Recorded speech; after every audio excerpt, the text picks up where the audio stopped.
Question मैंने एक और ले लिया। ये क्वेश्चन में एक और इसलिए ले रहा हूँ क्योंकि इसमें अंडर रूट है ना। वैसे तो क्वेश्चन इस वैरायटी के बहुत इजी है, हमें डायरेक्ट कुछ नहीं करना, फॉर्मूला लगाना है। बट एक जो छोटी सी मिस्टेक है जो बच्चे करते हैं वो मैं आपको बता देता हूँ। क्या कि क्वेश्चन में हमें सम ऑफ द रूट्स और प्रोडक्ट ऑफ द रूट्स या सम ऑफ द जीरोस या प्रोडक्ट ऑफ द जीरोस के बने। बट कुछ बच्चे क्या करते हैं कि अल्फा ले लेते हैं 0 और बीटा क्या ले लेते हैं अंडर रूट 5। क्या ले लेते हैं अंडर रूट 5। बल्कि ऐसा नहीं है, पूरे क्वेश्चन में alpha plus beta sum of the roots की वैल्यू कितनी है 0 और प्रोडक्ट ऑफ द रूट्स की वैल्यू कितनी है अंडर रूट 5। तो ये जो चीज बच्चे करते हैं ये चीज क्या होती है, गलत होती है।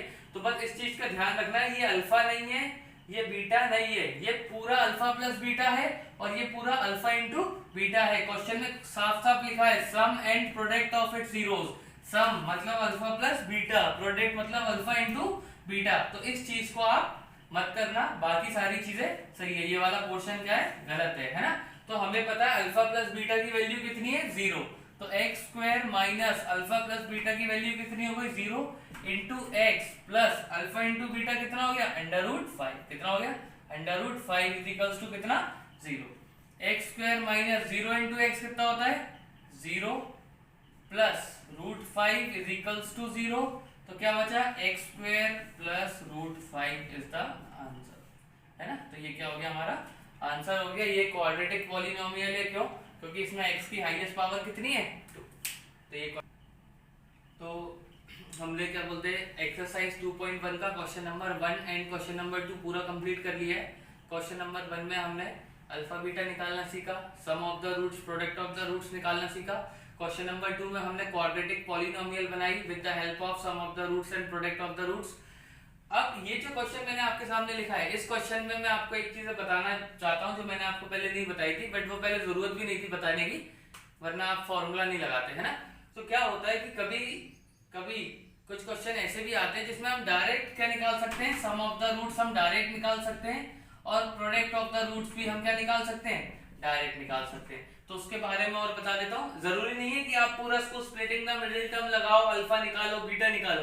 कुछ क्वेश्चन ऐसे आएंगे जिसमें हम डायरेक्ट क्या निकाल सकते हैं, अल्फा प्लस बीटा और अल्फा इंटू बीटा। तो वो कैसे निकालते हैं ध्यान से देखो। पहले मैं आपको फॉर्मूला लिख के बता रहा हूँ, फिर उसका एक्सप्लेनेशन दूंगा।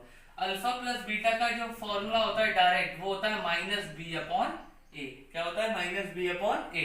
और अल्फा इंटू बीटा का जो फॉर्मूला होता है वो क्या होता है सी अपॉन ए। क्या होता है सी अपॉन ए। तो इसको हम कैसे, ए और बी और सी कहां से आया, तो ये मैं बता देता हूँ।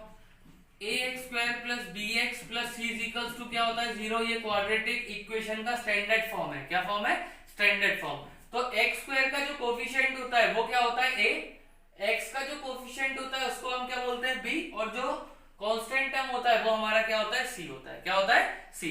तो मैं इससे आपको कंपेयर करके बताऊं, ए की वैल्यू अगर मैं इस क्वेश्चन से इसको कंपेयर करूं तो ए की वैल्यू हमारी कितनी है 1। कितनी है 1।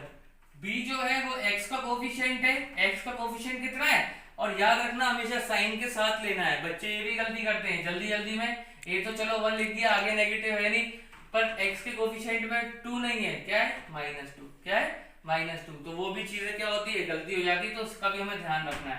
और सी कांस्टेंट में हमें कितना दिख रहा है -8, क्योंकि जो स्टैंडर्ड फॉर्म है उसमें सब में प्लस है। क्या है प्लस। तो अगर यहाँ पे प्लस है और यहाँ प्लस नहीं है तो हमें साइन को रिवर्स करके यहाँ पे लेना पड़ेगा। तो ए की वैल्यू कितनी हो गई 1, बी कितना हो गया -2, सी कितना हो गया -8।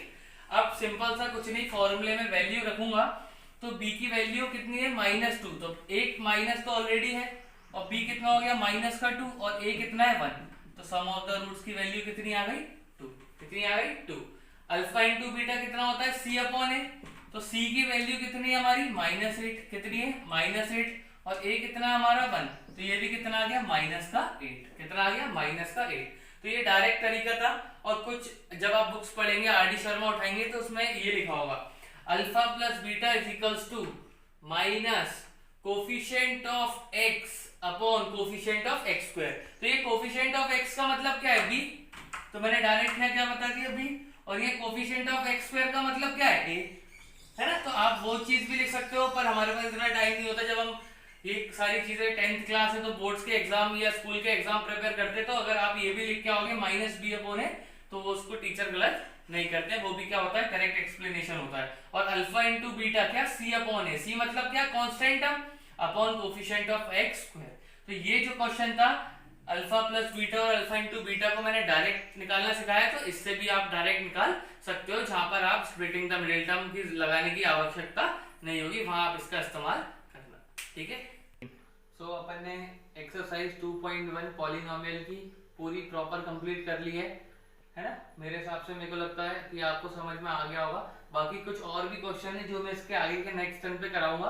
बाकी आप लोगों से इतना कहना है कि अगर आपको कोई भी क्वेश्चन समझ में नहीं आता तो वो मेरे से आप कमेंट सेक्शन में जाके पूछ सकते हैं, और आप भी इसको एनसीईआरटी को लगाना शुरू कर दीजिए, जिससे जब आपके स्कूल स्टार्ट हो तो उससे पहले ही आप कुछ कोर्स या कुछ पोर्शन को कवर करके जाएंगे स्कूल, तो आपको ज्यादा समझ में